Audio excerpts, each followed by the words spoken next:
Olá, vamos concluir hoje a discussão que vimos fazendo do texto de José Paulo Neto, Introdução ao Estudo do Método de Marx.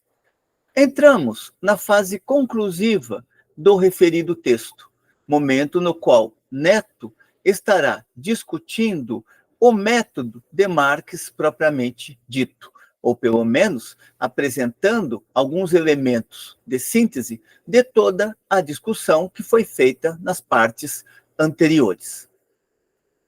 Neto observará, nesta parte conclusiva do seu pequeno estudo, que para Marx o método não é um conjunto de regras formais que se aplicam a um objeto que foi recortado para uma investigação determinada, nem um conjunto de regras que o sujeito que pesquisa escolhe conforme a sua vontade para enquadrar seu objeto de investigação. Por exemplo, Marx não está buscando a construção de um tipo ideal, a exemplo de Weber, para poder analisar uma parte da realidade infinita. Marx está buscando compreender a totalidade concreta de uma determinada realidade social. E esta totalidade concreta que Marx está procurando compreender é a sociedade burguesa, portanto, o modo de produção capitalista. Marx não vai selecionar na realidade infinita que compõe o modo de produção capitalista elementos X, Y ou Z para mostrar como que o capitalismo funciona. Pelo contrário, ele vai partir do empírico imediato que se expressa, através da qual se expressa esta sociedade, como é o caso, por exemplo, da mercadoria, e investigar progressivamente o que se esconde por debaixo da mercadoria, detectando as categorias constitutivas daquela realidade que faz com que a mercadoria se apresente como o núcleo da sociabilidade burguesa, ou seja, o núcleo a partir do qual se estrutura a sociabilidade burguesa. Mercadoria esta que tem por finalidade garantir a produção e reprodução ampliada do capital. É em razão disto que Neto está colocando que, para Marx, o método não é um conjunto de regras formais que se aplicam a um objeto que foi recortado para uma investigação determinada, nem um conjunto de regras que o sujeito que pesquisa escolhe conforme a sua vontade para enquadrar o seu objeto de investigação. Para Neto, Marx não nos apresentou o que pensava sobre o capital, a partir de um sistema de categorias previamente elaboradas e ordenadas conforme operações intelectivas. Pelo contrário, ele descobriu ou nos apresentou a estrutura e a dinâmica reais do capital. Portanto, a análise marxiana permite compreender efetivamente o que é a sociedade capitalista. Marx não inventou as categorias que utiliza para pensar a sociedade capitalista. Pelo contrário, encontrou estas categorias na própria realidade e mostrou como que as diversas partes constitutivas da realidade encontram-se entrelaçadas de tal modo a configurar a realidade burguesa, tal como a realidade burguesa se apresenta à primeira vista e também na sua essência. Neto prossegue observando que Marx extraiu do movimento do capital a sua própria imanente lógica, imanente no sentido de que Marx foi investigar internamente à sociedade capitalista para explicitar como que o desenvolvimento do capitalismo brota de determinadas estruturas que se constituíram historicamente e que conduziram à derrocada da sociedade feudal e surgimento de um novo modo de produção, no caso, o modo de produção capitalista. Assim agindo, Marx deu-nos a reprodução ideal do seu movimento real.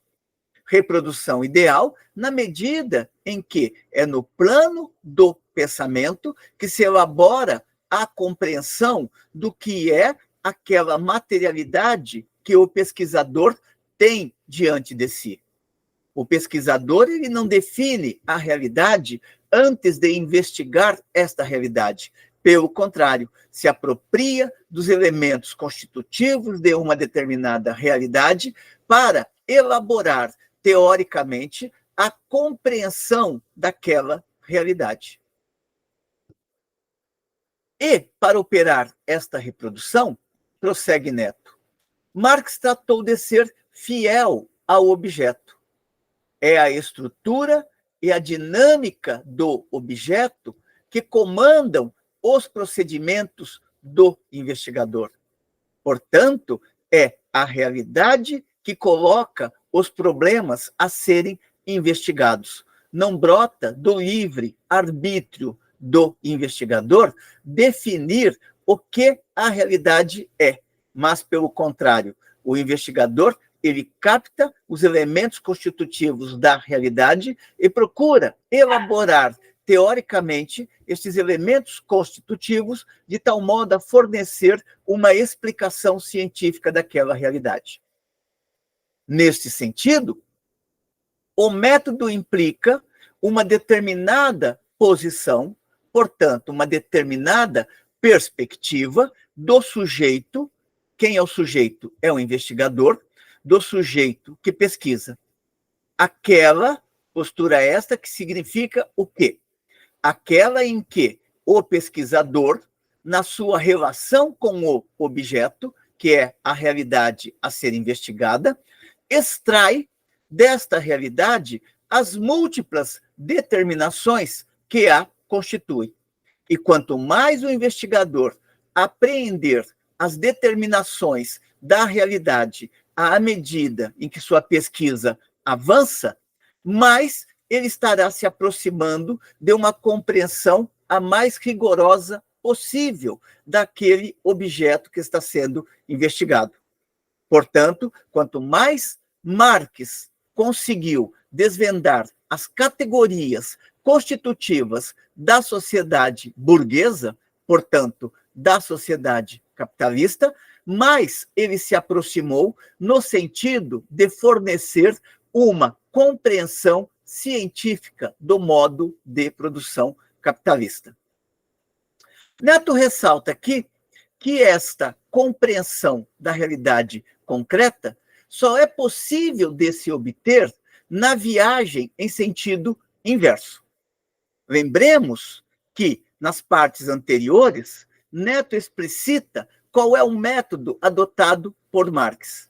Marx parte do empírico imediato, avança para desvendar o que se encobre por debaixo do empírico imediato, e neste processo vai encontrando categorias e vai refinando cada vez mais estas categorias. Descobertos os lugares ou a importância destas categorias para a constituição do objeto ou como elas atuam na configuração de uma determinada realidade, Marx realiza o processo de volta, ou seja, de ir apresentando a articulação entre essas diversas categorias, de tal modo a mostrar como que, da articulação destas diversas categorias, configura-se uma determinada realidade. No caso de Marx, a investigação da sociedade burguesa. Daí Marx afirmar como já acentuado por Neto em outros momentos deste texto, que o concreto é o concreto enquanto síntese das múltiplas determinações, unidade do diverso. Ou seja, o real só é o real enquanto síntese, enquanto resultado das partes constitutivas que o integram. Daí seria a unidade do diverso, na medida em que cada setor específico ou cada categoria específica, na sua complexidade, é fundamental no seu entrelaçamento com as demais categorias e na configuração do objeto que está sendo investigado, no caso, a sociedade burguesa. Esta viagem de volta, ou a viagem no sentido inverso, é o processo pelo qual o investigador vai se distanciando cada vez mais do empírico imediato para compreender aquela realidade da sua concretude. Lembremos, por exemplo, a observação de Marx logo às primeiras linhas do primeiro capítulo do Capital. À primeira vista, a sociedade se apresenta ou aparece como uma imensa quantidade de mercadorias. Mas Marx não se contenta em detectar que a mercadoria ela é um elemento central da sociedade burguesa. Pelo contrário, ele vai desvendar o que é que torna possível a existência da mercadoria. E, neste processo, vai descobrir tanto o trabalho assalariado quanto o capital. Vai descobrir tanto a mais-valia como também a mais-valia absoluta e a mais-valia relativa. Vai descobrir o tempo de trabalho social necessário, o trabalho abstrato e assim por diante. Posteriormente, ele vai fazer a junção de todos estes elementos para mostrar como que eles atuam no sentido de configurar a sociabilidade burguesa, ou o domínio do capital. Na viagem em sentido inverso, as abstrações mais tênues, ou seja, as categorias cada vez mais finas, e as determinações as mais simples, os elementos mais básicos de constituição daquela realidade, vão sendo carregadas das relações e das dimensões que objetivamente possuem. Objetivamente possuem porque não depende da vontade do investigador. Estão colocadas efetivamente na realidade aqueles elementos. Vão sendo carregadas das relações e das dimensões que objetivamente possuem e devem adquirir para reproduzir no plano do pensamento as múltiplas determinações que constituem o concreto real. E esse concreto real é aquela realidade empiricamente pensada, é o concreto pensado, ou seja, a realidade apresentada, mas não apenas, jamais, não mais na sua dimensão fenomênica, e sim como expressão resultante de uma investigação científica que vai desvendar o que aquela realidade efetivamente é. Neto observa que, em Marx, existe uma indissociável conexão entre elaboração teórica e formulação metodológica, de tal modo que separar a ambas significa aniquilar o próprio pensamento de Marx ou o método de análise que ele desenvolveu. Separar elaboração teórica e formulação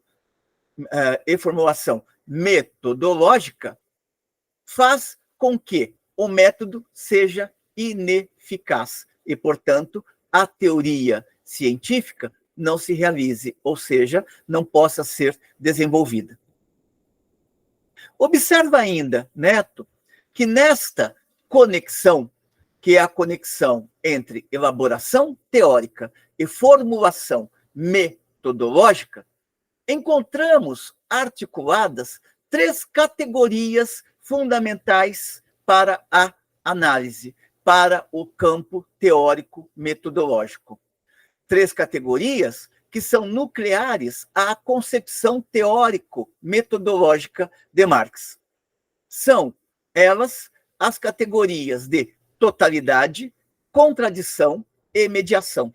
3 categorias que já foram apresentadas anteriormente no transcurso desta reflexão que Neto está desenvolvendo. Para Marx, a sociedade burguesa, portanto, o modo de produção capitalista, é uma totalidade concreta. Significa que existe efetivamente, de uma determinada maneira, encontra-se estruturada de uma determinada maneira, independente dos julgamentos subjetivos que este ou aquele investigador possa ter sobre aquela sociedade. O investigador pode ter a leitura de que a sociedade capitalista é boa, ou outro pode fazer um julgamento moral de que esta sociedade capitalista é má. No entanto, o que conta é desvendar o que efetivamente o objeto é. Lembremos como Marx estende, por exemplo, esta questão, mesmo quando fala do proletariado. Na Sagrada Família, Marx fala, por exemplo, pouco importa o que cada indivíduo pensa a respeito de si mesmo. O que interessa descobrir é o que efetivamente estes indivíduos são no interior da realidade social.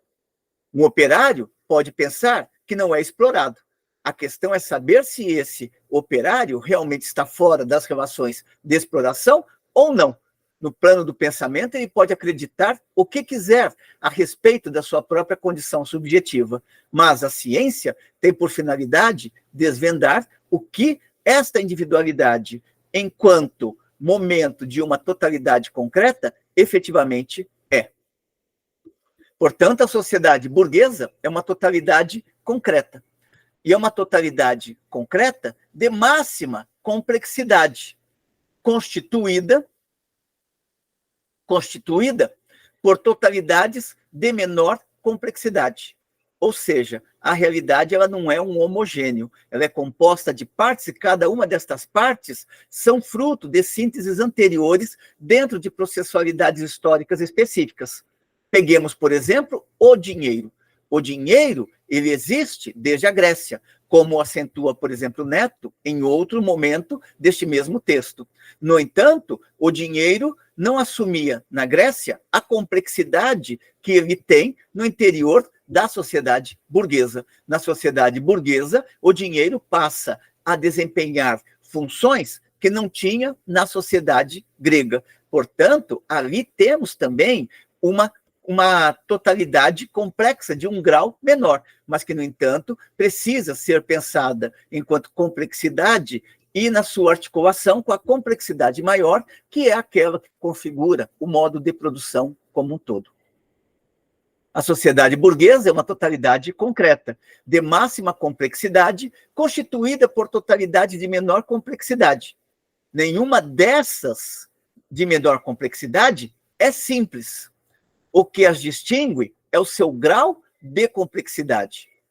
A realidade da sociedade burguesa pode ser apreendida como um complexo constituído por complexos, que é uma expressão que o Lukács utiliza muito, inclusive nos textos do livro Conversando com Lukács. Lukács sempre vai mostrar que o complexo é sempre um complexo de complexos, uma vez que cada momento em que a realidade se desenvolve, ela produz sínteses que vão ser incorporadas a novas processualidades, de tal modo a constituírem toda a processualidade civilizatória, todo o processo histórico, constituir o próprio mundo dos homens. A realidade da sociedade burguesa pode ser apreendida como um complexo constituído por complexos. Se há totalidades mais determinantes que outras, por exemplo, na produção das condições materiais da vida social, a produção determina o consumo. O consumo é uma totalidade complexa, mas o determinante, em última instância, é a produção, uma vez que sem a produção não há consumo. Ao mesmo tempo que também que, sem consumo, não há necessidade da produção. A produção determina o consumo. Elas se distinguem pela legalidade que as rege. As tendências operantes numa totalidade lhes são peculiares e não podem ser transladadas diretamente a outras totalidades. Com isto, Neto está procurando acentuar como Marx foi cuidadoso em não universalizar relações sociais e muito menos universalizar modos de produção, de tal modo a fornecer uma espécie de catecismo para se compreender o que são os vários modos de produção. Cada modo de produção tem as suas categorias específicas, que marcam as suas dinâmicas. E estas categorias específicas só podem ser adequadamente compreendidas à luz daquele modo de produção que está sendo investigado. Não tem como pensar a sociedade burguesa, por exemplo, com a categoria trabalho escravo, e muito menos com a categoria trabalho servil. Para pensar a sociedade burguesa, é necessário se remeter a uma categoria que é o trabalho explorado. No entanto, este trabalho explorado é o trabalho explorado específico, que é o trabalho assalariado. Daí que, para investigar uma realidade, é sempre fundamental que se apreenda quais são as categorias específicas daquela realidade, sem o que aquela realidade não pode ser devidamente compreendida. Falar, por exemplo, de trabalho escravo na sociedade capitalista é uma imprecisão. Daí que já faz algum tempo que se fala de trabalho análogo à escravidão, mas é um trabalho análogo à escravidão, onde o que está em pauta é sustentar uma relação capitalista de produção, como aconteceu ou como vem acontecendo, na medida em que se encontram trabalhadores confinados em fazendas, realizando atividades para potencializar a extração da mais-valia.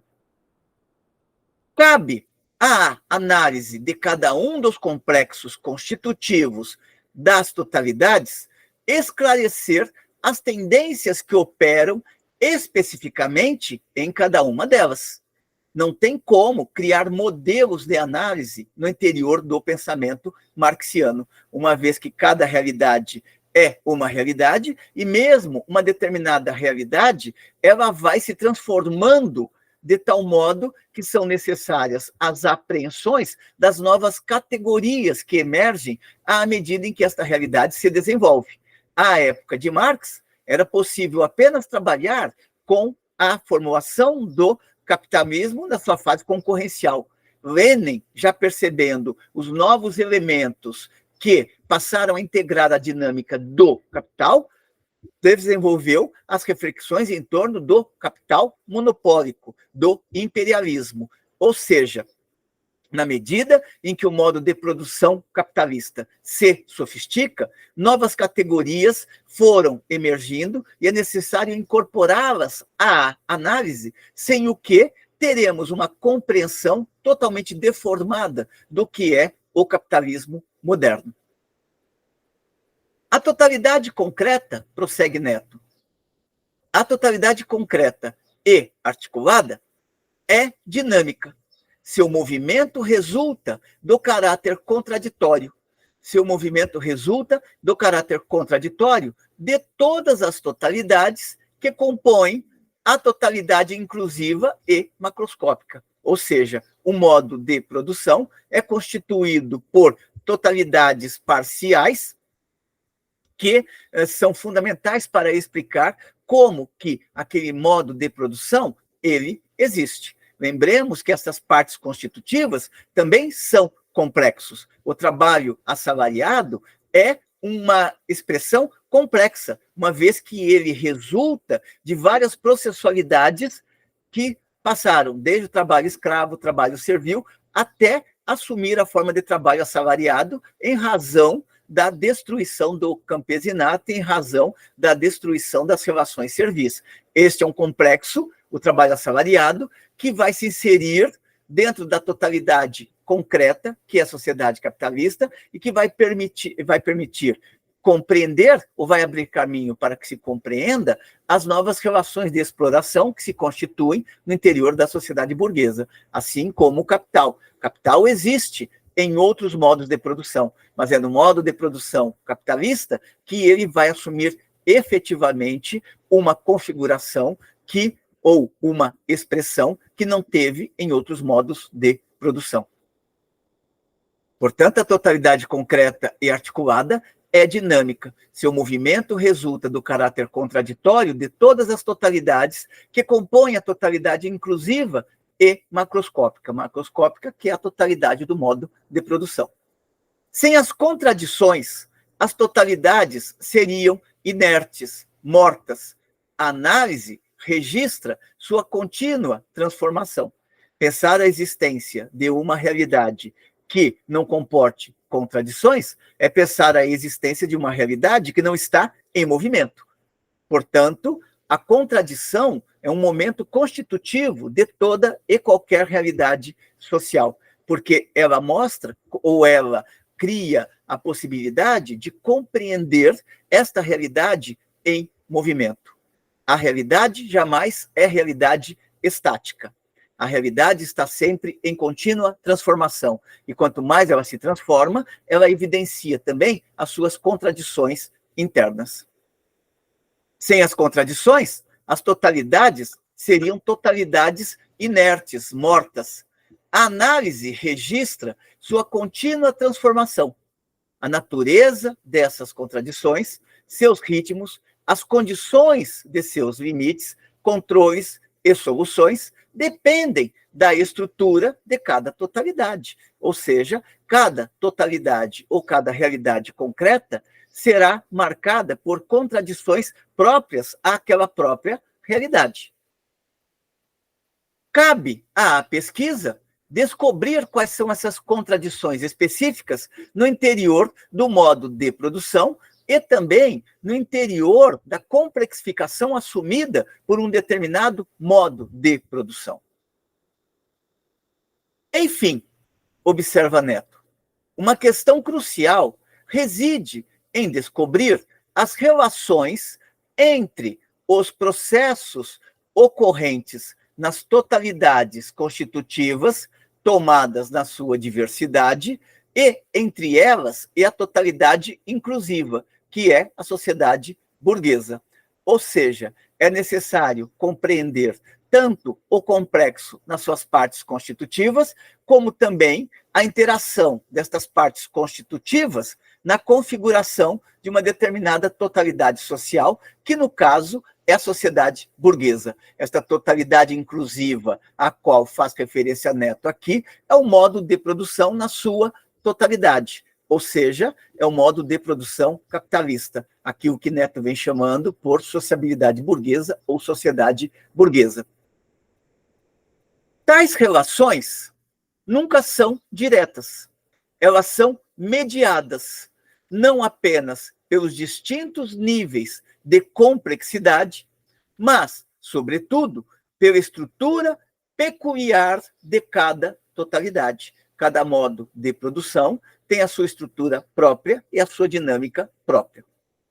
Sem os sistemas de mediações, ou seja, sem a presença daqueles elementos constitutivos e a apreensão de como estes elementos constitutivos se encontram articulados entre si, de tal modo a fornecerem a dinâmica para uma determinada realidade concreta, sem os sistemas de mediações que articulam tais totalidades, a totalidade concreta, que é a sociedade burguesa, seria uma totalidade indiferenciada.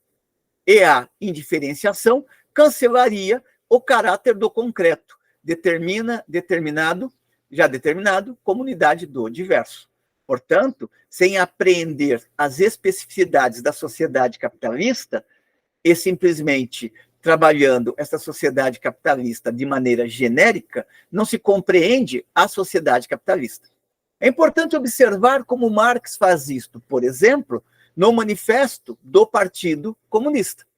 Naquele texto, Marx observa: a estrutura de todas as sociedades até os dias de hoje tem sido a estrutura da sociedade de classes. A história de todas as sociedades até os dias de hoje tem sido a história das lutas de classes. Ora, isto explica como que, no interior da história da humanidade, as classes sociais se debateram entre elas. No entanto, não explica quais são as configurações específicas destas classes. É em razão disto que Marx, logo na sequência, explicita patrícios e plebeus na Roma Antiga, senhores e servos na Idade Média, burgueses e proletários no mundo moderno. Ou seja, cada um desses conflitos de classe possui as suas especificidades. Daí que é necessário reconhecer, identificar estas especificidades para que se extraia uma compreensão objetiva, concreta, daquela realidade que se está investigando. Articulando estas três categorias nucleares, já apontadas anteriormente, que são as categorias de totalidade, de contradição e de mediação, Marx descobriu a perspectiva metodológica que lhe propiciou o erguimento do seu edifício teórico. Manter-se fiel à teoria de Marx é manter a ortodoxia em termos de método, ou seja, manter de pé os pilares que estruturam o método dialético e a investigação de caráter dialético. Aqui Neto está fazendo uma referência ao texto clássico de Lukács, o que é o marxismo ortodoxo, no qual Lukács aponta os perigos de se tentar fundir a teoria de Marx, ou o método de Marx, com outras teorias e outros métodos. No entanto, Neto não faz a investigação destes elementos aqui. Fica apenas a referência a este texto de Lukács, que está em História e Consciência de Classe, mas também na coletânea da Ática, da coleção Grandes Cientistas, intitulada Lukács. Com estes elementos, Neto encerra a sua discussão deste texto a respeito da introdução ao estudo do método em Marx. Espero que tenham gostado dos elementos aqui destacados e da apresentação que foi realizada. Como sempre, encaminhe suas considerações positivas ou negativas, que de nossa parte continuaremos aqui resgatando estes textos, que são sempre textos de profunda complexidade, mas a finalidade da exposição será sempre a de tentar propiciar àqueles que encontram mais dificuldade em fazer estas leituras uma melhor compreensão e, portanto, entendimento do terreno da ciência. Até uma próxima.